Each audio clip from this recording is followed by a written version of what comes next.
Yes.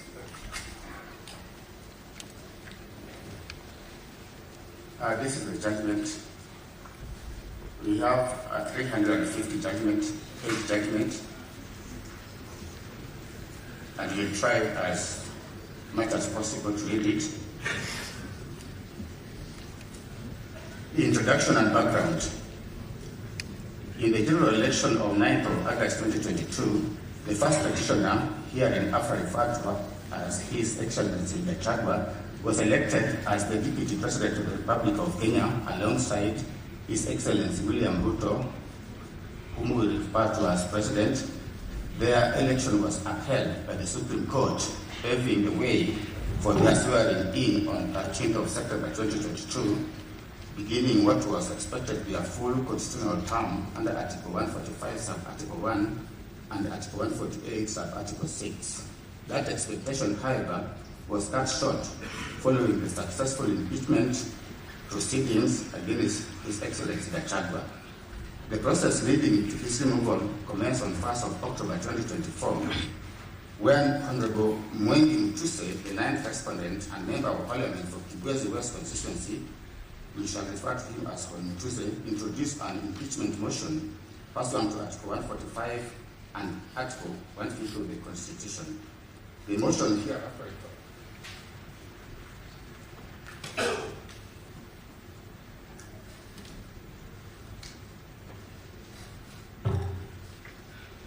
The motion, referred to as impeachment motion, cited multiple grounds, including allegations of gross violation of the Constitution, incitement, and undermining government policy. The 11 grounds were as follows. Ground 1, gross violation of Article 10, Sub-Article 2A, B, and C, Article 27, Sub-Article 4, Article 73, Sub-Article 1A, and 2B, Article 75, Sub-Article 1C, and Article 129, Sub-Article 2 of the Constitution, and Article 147, Sub-Article 1, as read with Article 131, Sub-Article 2, C, and D of the Constitution.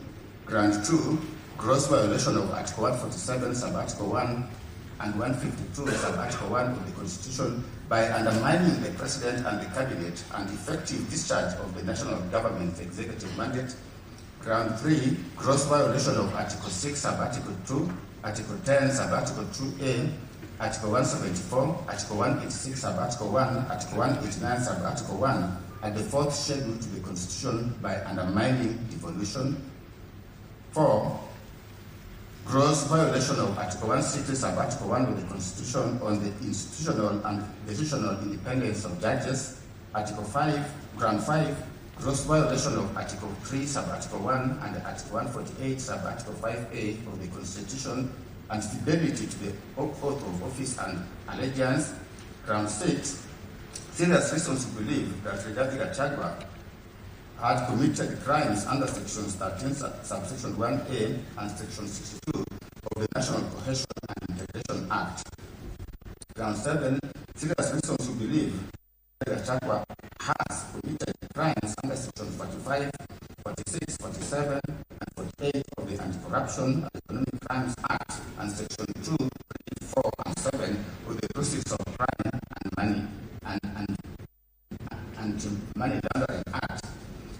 Ground 8, serious reasons to believe that the crimes by continuously misleading members of the public through false, malicious, to the provisions of Section 132 of the Penal Code and Section 29 of the Leadership and Integrity Act. Ground 9, gross misconduct under Sub-Article 1B of the Constitution,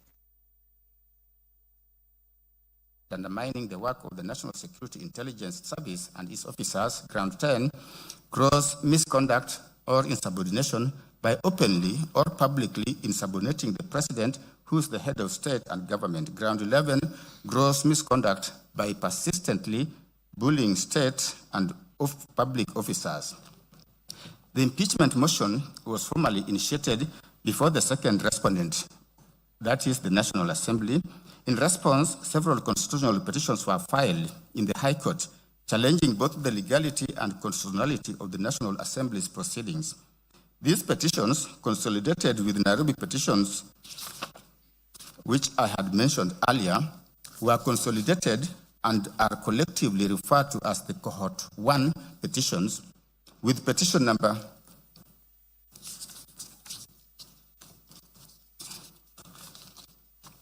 E522 of 2024 designated as the lead file. 56, that was Cohort 1 petitions. Cohort 2 petitions, where these petitions belong, the lead file is 565 of 2024. On 8th of October 2024, the National Assembly passed the impeachment motion. Subsequently, the resolution was transmitted to the Senate. As the impeachment was folded, further applications were seeking conservatory release were filed in the High Court to restrain the Senate from proceeding with impeachment hearings. The Senate thereafter conducted its hearings and upheld 5 of the 11 charges against His Excellency Gachagua, as a result of which he effectively ceased to hold office as Deputy President of the Republic of Kenya. The Senate's decision was communicated to the public through a Gazette notice issued on 17th of October 2024. Following the Excellency, President Ruto nominated Professor Kithure Kindiki, the second interested party, whom we shall refer to His Excellency Kindiki, to fill the vacancy in the office of the Deputy President. The National Assembly voted in favor of the nomination, and His Excellency Kindiki was sworn into the office on 1st of November 2024. As the Senate proceedings that culminated in the impeachment of His Excellency Gachagua, and while the National Assembly was concurrently addressing the vacancy created in the office of the Deputy President, further petitions were filed in the High Court at Nairobi and Keregoya, including petition number 565 and several other petitions. Being designated petition number 565 of 2024 being designated as the lead file. Conservatory orders were initially issued restraining the swearing in of His Excellency Kindiki as Deputy President, but those orders were later lifted by this court in its ruling of 31st of October 2024, paving way for the swearing in as earlier stated. Thereafter, the pleadings were amended and Cohort 2 petitions proceeded for hearing, culminating in the present in the Cohort 2 petitions. Summary of pleadings and submissions. Submissions, His Excellency Gachagua is the first petitioner. His case is as follows. He anchored his case on the further amended petition dated 13th of August 2025, supported by his affidavits deposed to on 18th of October 2024 and 27th of October 2024. Speaking to the deficiencies in the process before the National Assembly, His Excellency Gachagua deposed that the impeachment motion lacked the particularization and the specificity required under Article 145, Sub-Article 1, and Standing Order Number 64, 1A. He took issue with the lack of credibility in respect of the charges against him in the National Assembly and the Senate. As regards the constitutional imperative of public participation, His Excellency contended that the National Assembly's process was deficient in that the notice was unreasonably short and that it lacked adequate designated venues. It was his case that the exercise was biased, with organizers framing it as meant for invited members of specific parties. He stated that the process utilized unverified feedback forms that resulted in fictitious data. In alleging bias exhibited by the Speaker and Deputy Speaker of the National Assembly, His Excellency deposed that they made partisan statements and also failed to recuse themselves despite having conflict of interest as they were signatories to the coalition agreement that formed a substantial part of the evidence. It was his case that the Senate violated Articles 145, Sub-Article 3 to Sub-Article 6 by skipping the appointment of a special committee to investigate the charges against him, thereby denying him a crucial layer of fair hearing. He stated that Senate imposed an unconstitutional 10-day deadline on the plenary proceedings and unlawfully permitted the National Assembly to introduce new evidence by ambush. He was emphatic that the Senate violated his right to a fair hearing and dignity guaranteed under Article 50 and Article 28 respectively, when he was denied an adjournment. In further support of this position, Dr. Daniel Kibuka Gikonyo, a consultant cardiologist and founder of the current hospital, saw an affidavit on 28th of confirmed the medical status of His Excellency Gachagua on the day he was scheduled to defend himself before the Senate. Speaking to the key medical events, it was his evidence that on 17th of October 2024, at approximately 3 p.m., His Excellency Gachagua arrived at current hospital with severe chest pain.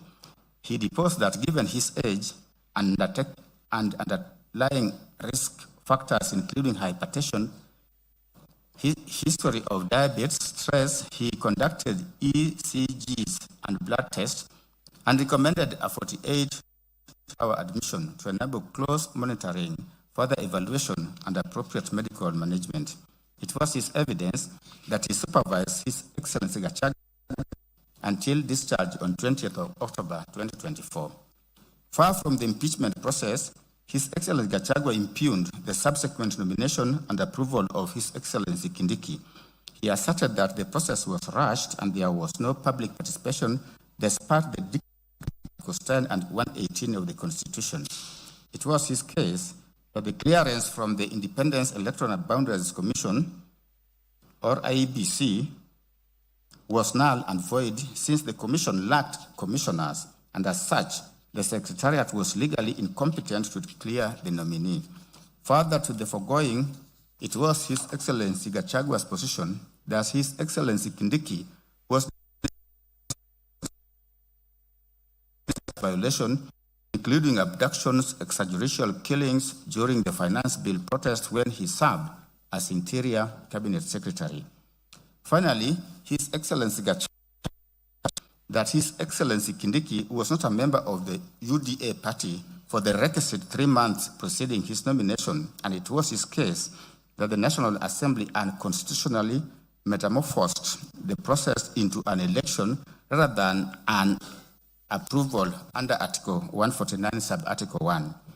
For these reasons, His Excellency Gachagua sought the following reliefs: a declaration that the respondents have Articles 10, 18, Sub-Article 1, Articles 10 and Article 118, Sub-Article 1 of the Constitution, by initiating a process leading to the removal from office by impeachment against the petitioner without first putting in place adequate legislative and procedural measures for effective public participation. In particular, the Senate's decision was not informed by any input from public engagement.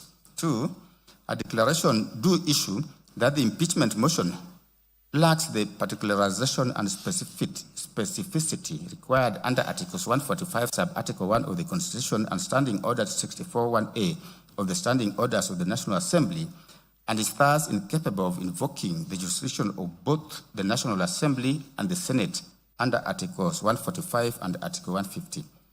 3, a declaration that the resolution passed on 18th of October 2024 by the National Assembly purporting to impeach the petitioner pursuant to the provisions of Articles 145 and 150 and the communication dated 8th of October 2024 by the Clerk of the National Assembly to the Clerk of the Senate titled, in quote, Resolution of the National Assembly on a special motion on the removal from office by impeachment of His Excellency Gachagua, Deputy President of the Republic of Kenya, close quote, are both founded on a process that is inconsistent and in violation of the Constitution of Kenya and are thus both void and invalid. 4th, a declaration that for the purposes of impeachment of the President or Deputy President of the Republic of Kenya, adequate public participation must be undertaken in all the 290 electoral constituencies in Kenya, the diaspora constituency, and the 1,450 electoral wards where the presidential election takes place. 5th, he sought a declaration that the period of 12 days provided under Standing Orders number 64, sub-order 2 and 6 of the Standing Orders of the National Assembly is grossly insufficient time for the National Assembly to facilitate any meaningful and reasonable public participation during the process of impeachment of the President or Deputy President of the Republic of Kenya. Thus, the standing order is unconstitutional insofar as it has the effect of abridging the time for public participation. 6. Sought a declaration that the proceedings before whole house plenary of the Senate of Kenya under Article 145 of the Constitution of Kenya are not limited or time-bound to 10 days, as would be if a special committee is appointed under Article 145, sub-Article 4A. He also sought in 7th prayer a declaration that the petitioner has right to fair administrative action under Article 47, right to fair hearing under Article 50, sub-Article 1 of the Constitution were violated on account of the petitioner being denied adjournment occasioned by illness, thus violating his right to appear in person before the Senate of Kenya to be heard and present his case.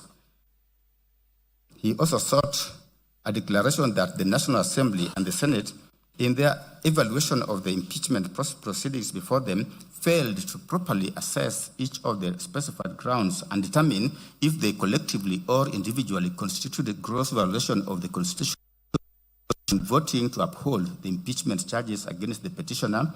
Hence, the resolution of 8th of October 2024 in the National Assembly and the vote upholding the impeachment charges that of the Senate passed on 17th of October 2024 do not meet the threshold for impeachment set out under Article 150 as read with Article 145 of the Constitution. Hence, the same be and are hereby set aside. An order of certiorari to remove into this Honorable Court and quash the decision and or resolution of the National Assembly and the Senate made on 8th of October 2024 and 17th of October 2024 respectively, resolving to remove from office by impeachment His Excellency Rigathi Gachagua, EGH, Deputy President, Republic of Kenya. At the 9th prayer, the petitioner sought an order of certiorari to bring up into this court to be quashed the resolution of the Senate of Kenya made on 17th of October 2024 to remove from office by impeachment His Excellency Rigathi Gachagua, EGH, Deputy President, Republic of Kenya, on the grounds expressed in Gazette Notice number 13/400. He also sought at prayer number 11 a declaration does issue that the IEBC could not clear Kithure Kindiki without the involvement or approval of commissioners under Article 88 and Article 250, sub-Article 1 of the Constitution as read with Section 4 and Section 11A of the IEBC Act. The purported clearance was therefore null and void. Further, the overnight clearance violated Article 10 of the Constitution on openness and transparency. At prayer number 12, His Excellency sought a declaration does issue that Kithure Kindiki is disqualified under Article 10 and 72 of the Constitution due to unresolved concerns from his tenure as Cabinet Secretary for the Interior and National Administration, during which Kenya endured gross violation of human rights. He also sought a declaration does issue that the National Assembly violated Articles 124 sub-Article 4 and Article 149 sub-Article 1, Section 6 of the Public Appointments Parliamentary Approval Act, Cap 7F, and Standing Order 45 in the method it adopted to approve Kithure Kindiki's nomination as Deputy President. He also sought a declaration that Kithure Kindiki was illegally appointed and procedurally cleared and unlawfully approved as nominee for Deputy President in violation of Articles 1, Article 10, Article 8, Article 118, Article 124, Article 137, Article 148, Article 149, and Article 250 of the Constitution, so that his appointment, clearance, and approval for that position is null and void. At prayer 15, he sought a declaration that the petitioner suffered harm and is therefore entitled to constitutional damages as compensation for the violations against him in terms of general damages, punitive and aggravated damages, security to be specified at the hearing, special damages under Gazette Notice number 10346 of 2023 for loss of 1, salary, 2, official transport, and other prevailing transport policy for 35 months, medical cover and benefits detailed to be supplied, airtime, gratuity, and annual salary for 5 years. He calculated those sums and gave the figures. At prayer number 16, His Excellency sought pension and other benefits under the Retired Benefits Deputy President and Designated State Officers Act, Chapter 197B of the Laws of Kenya, being a monthly pension equal to 80% of the first petitioner's last monthly salary while in office, a lump sum payment on retirement calculated as a sum equal to 1 year's salary paid for each term served in office. 3, 2 saloon vehicles of an engine capacity not exceeding 2,000 cc, which shall be replaceable once every 4 years. 4, 1 4-wheel drive vehicle of an engine capacity not exceeding 3,000 cc, which shall be replaceable 4 years. 5, a fuel allowance equal to 15% of the current monthly salary of the office holder.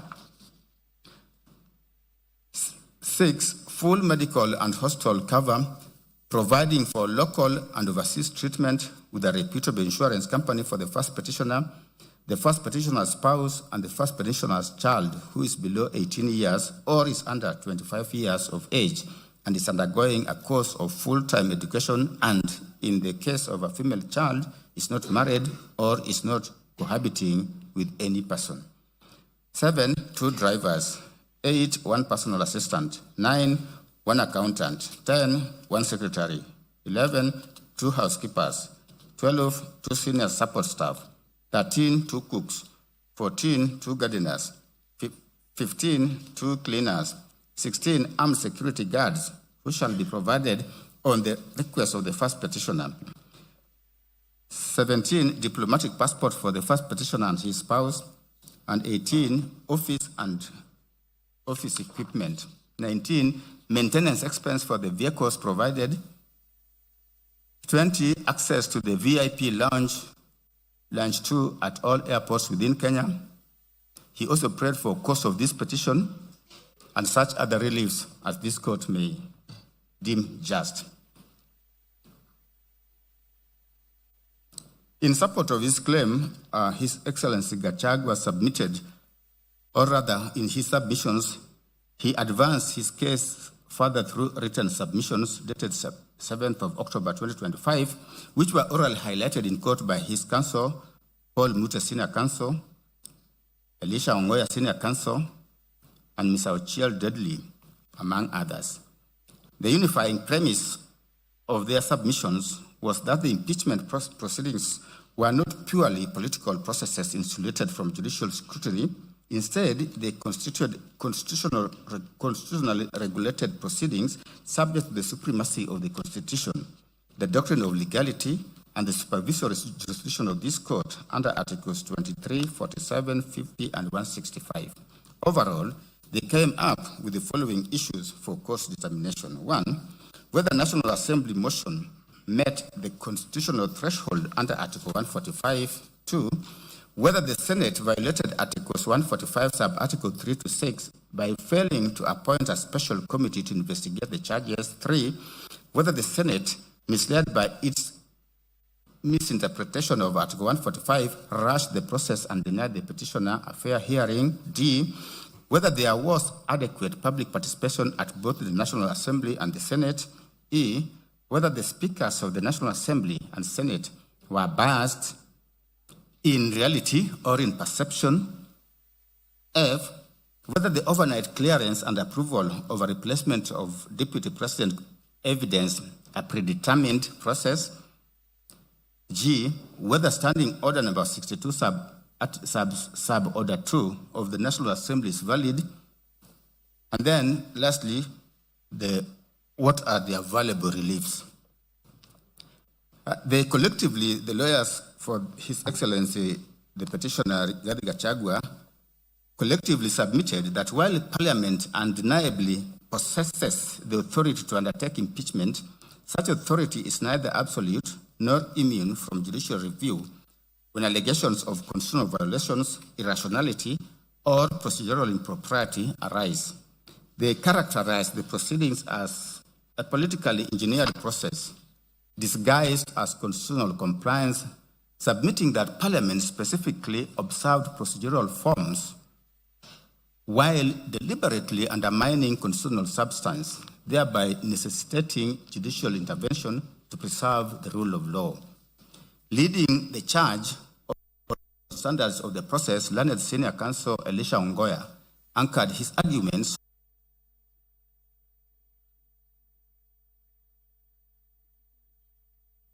and accountability, which rendered all exercise of public power, including parliamentary impeachment, subordinate to the Constitution and amenable to judicial scrutiny. Describing the proceedings as an exercise in malicious compliance, he drew parallels to the historical trials of Socrates, Sir Thomas More, and Jesus Christ to demonstrate how processes can appear outwardly lawful while being fundamentally unjust and predetermined. He maintained that constitutional democracy depends on good faith, adherence to fairness, and constitutional morality, not merely technical compliance. In analyzing the text of Article 145 and Article 150, Counsel noted that the threshold language, gross violation, gross misconduct, and serious reasons prove impeachment is a mechanism reserved strictly for the gravest constitutional transgressions. To that end, Counsel drew the support from the cases of Mike Sonko, which we have particulars we have given,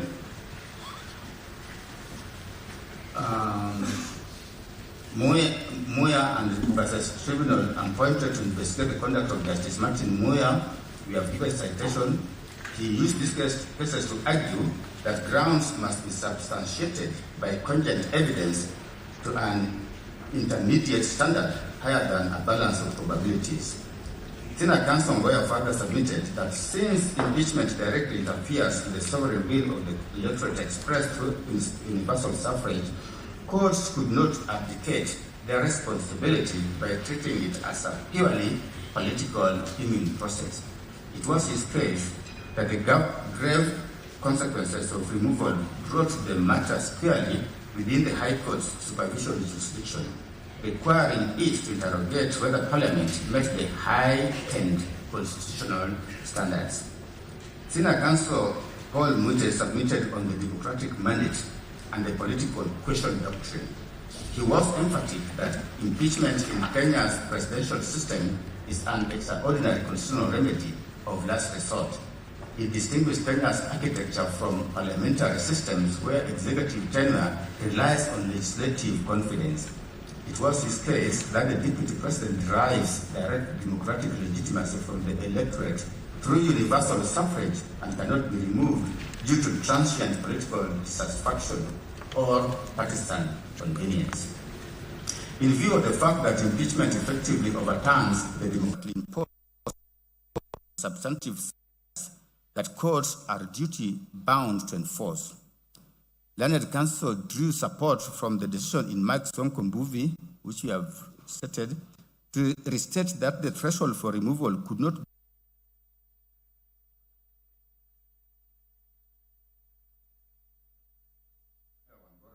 given citation to argue that judicial review of the proceedings affirmed constitutional supremacy rather than offend the concept of separation of powers. He firmly rejected the respondent's invocation of the political question doctrine, asserting that the Constitution creates no autonomous islands immune from accountability, and he maintained that all constitutional power remains subordinate to the judiciary's review.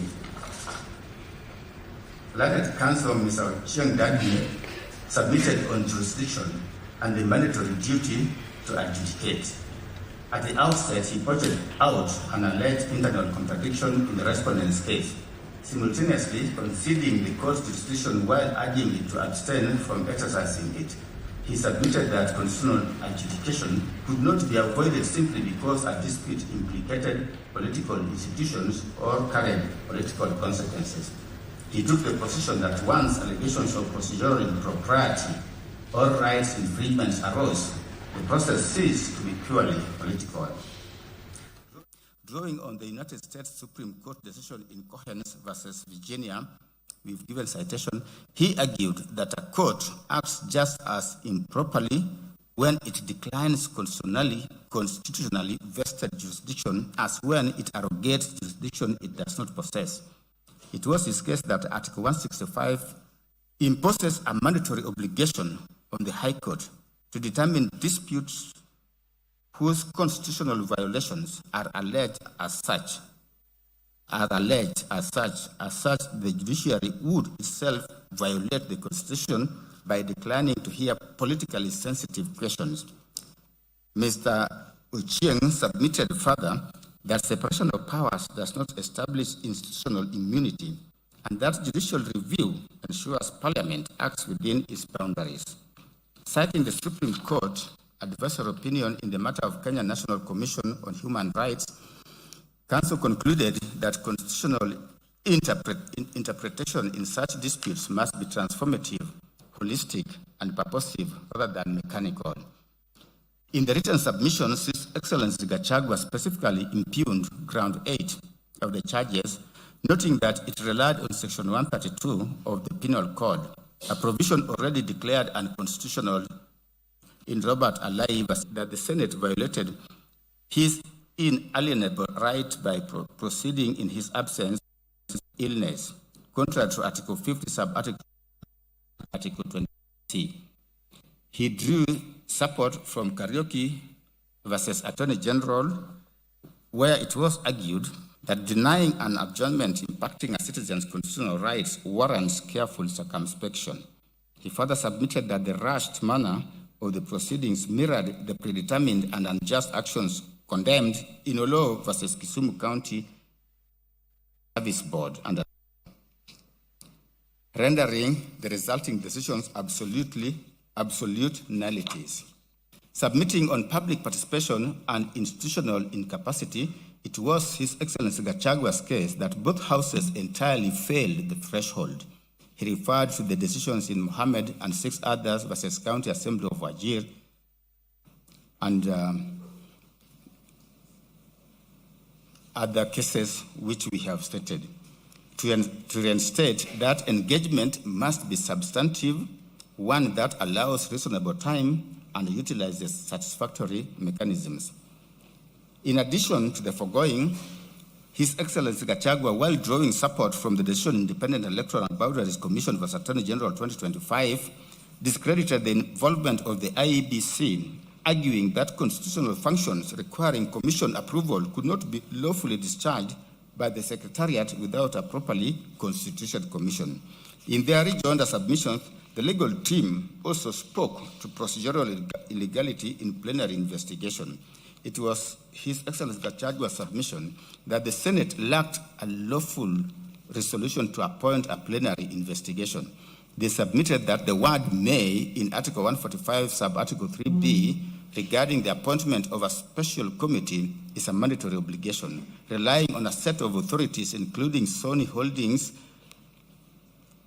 versus Registrar of Trademarks and another. They submitted that courts routinely interpret may as mandatory to effectuate legislative intent. Tracing the constitutional drafting history from the Guy and Bomas drafts to the Wako and Harmonized drafts, it was their case that it proved the framers consistently intended for a special committee to investigate charges prior to any plenary vote. In conclusion, His Excellency Gachagua drew inspiration from the Filipino Supreme Court in Sara Duterte versus House of Representatives. We have given citation to reiterate that impeachment processes remain strictly subject to the Bill of Rights to check grave abuses of discretion. Consequently, they urge the court to utilize its discretion as established in Imanyara and 2 others versus Attorney General to award damages for the constitutional violations to vindicate His Excellency Gachagua's right and deter future legislative infringements.